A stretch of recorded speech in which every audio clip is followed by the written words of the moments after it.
जिसे देखो आंखों की प्रॉब्लम या फिर जो दिमागी प्रॉब्लम होती है ज़्यादा बढ़ती जा रही है। आज मैं आपको ऐसी रेमेडी बताऊंगी जिसे आप 7 दिन अगर रेगुलर ले लेते हैं तो आपको रिजल्ट सामने ही दिखने लग जाएगा। घरेलू चीजें हैं, कोई हमें बाहर से लाने की जरूरत नहीं पड़ेगी। ये है मखाने। आप सभी को पता है कैल्शियम से भरपूर है। इससे और कई तरह की बीमारी भी दूर होगी, जैसे हड्डियों में दर्द हो रहा है या कहीं पर जॉइंट पेन है तो उसमें भी ये बहुत ज्यादा राहत देता है। 2 कटोरी के करीब मैंने यहाँ पर मखाने लिए हैं। अगर वजन के अनुसार आप बाजार से लेकर के आते हैं तो मैं जो 2-3 चीजें बताऊंगी उन सभी की मात्रा बराबर रख लीजिएगा, या कम ज्यादा भी कर लेते हैं, कोई दिक्कत वाली बात नहीं होगी इसमें। मखाने ले लिए, मीडियम गैस की फ्लेम पर इसे धीरे धीरे लगातार चलाते हुए हमें भूनना है, इतना कि ये एकदम क्रिस्पी हो जाए, मतलब हाथ लगाएं तो ये टूटने लगे। पहले जब हम इसे भूनते हैं तो एकदम सौगी होते हैं, मतलब नरम नरम से होते हैं। उसके बाद जब इसे भून लेते हैं तो एकदम ये करारे बन जाते हैं। बस यहाँ तक कि हमें अच्छे से इसे भूनना है। इससे क्या होगा, जब हम पीसते हैं या फिर खाते हैं तो ये बहुत स्वादिष्ट लगते हैं, और जो पीसते हैं तो आसानी से पीस जाते हैं। कैल्शियम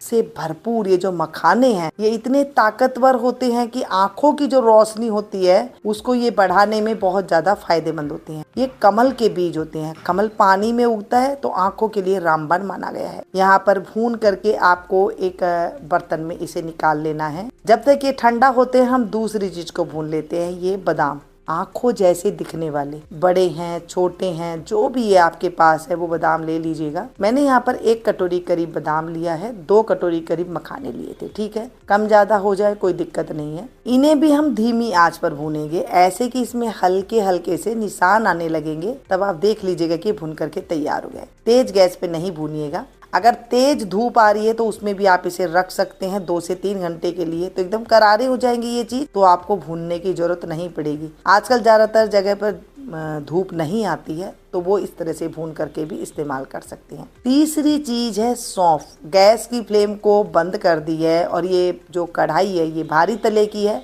इसी में ही हमें भूनना है। अब आपकी कढ़ाई भारी तले की नहीं है तो क्या करेंगे, तो इसे धीमी आंच पर नीचे तवा रखकर 2 मिनट के लिए भून लीजिएगा। बस ये हो गई है तैयार। भूनने से भी इसकी जो तासीर होती है वो अलग हो जाती है। सौंफ आंखों के लिए रामबाण मानी गई है, पेट के लिए रामबाण मानी गई है, हजारों तरीके के जितने जोड़ों की नसें हैं उनके लिए ये रामबाण मानी गई है। तो चलिए जी, सौंफ को भी हमने भून करके तैयार कर लिया है। बगैर गैस के गरम गरम कढ़ाई में आप 5 से 7 मिनट रख देंगे, इसका कलर हल्का सा चेंज हो जाएगा और एकदम करारी करारी हो जाएगी। समझ जाइएगा कि ये भून करके हमारी तैयार हो गई है। अब मखाने हमारे ठंडे हो गए हैं, मिक्सी का जार लेंगे, इसे हम पीस लेंगे। आप इमाम दस्ता में कूटना चाहते हैं तो वो भी कूट लीजिएगा, बहुत बढ़िया होता है क्योंकि उसमें गर्माहट नहीं लगेगी और ये बहुत अच्छे से कूट पीस जाते हैं। आप चाहें तो इसे छान सकते हैं, लेकिन मैं इसे बगैर छाने ही इस्तेमाल करूंगी। बादाम भी ठंडे हो गए हैं, बादाम को पीस लिया है। बादाम को पीसते टाइम पे ध्यान रखिएगा, आपको रोक रोक के पीसना है, एक साथ नहीं पीसना है, नहीं तो इसका तेल बाहर आ जाएगा। और सौंफ को भी पीस करके हम तैयार कर लेंगे। तीनों चीजों को ठंडा करने के बाद ही पीसेगा, गरम गरम बिल्कुल नहीं पीसेगा।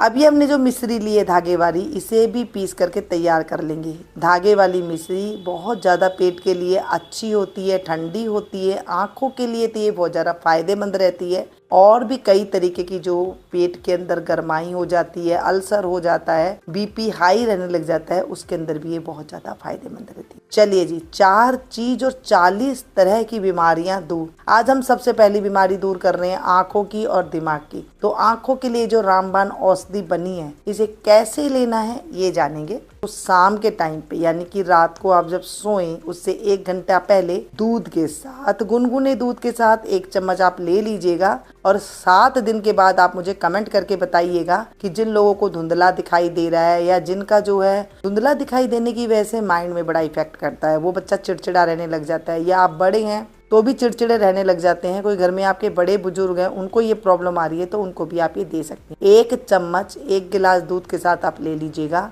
फायदेमंद रहेगा। दूध नहीं पीते हैं, एलर्जी होती है या किसी कारणवश आप नहीं ले सकते हैं, तो गुनगुने पानी के साथ आप इसका इस्तेमाल कर लीजिएगा, लेकिन ज्यादा बेस्ट रहेगा दूध के साथ। आज की रेमेडी में आज कोई भी चीज़ अच्छी लगी हो तो आप इसे लाइक दे करके जरूर जाइएगा। इससे मुझे ये पता लगता है कि मेरी फैमिली को मेरी वीडियो पसंद आ रही है। और मैं आप लोग के लिए किस चीज़ के ऊपर वीडियो बनाऊं ये जरूर कमेंट करके बताइएगा।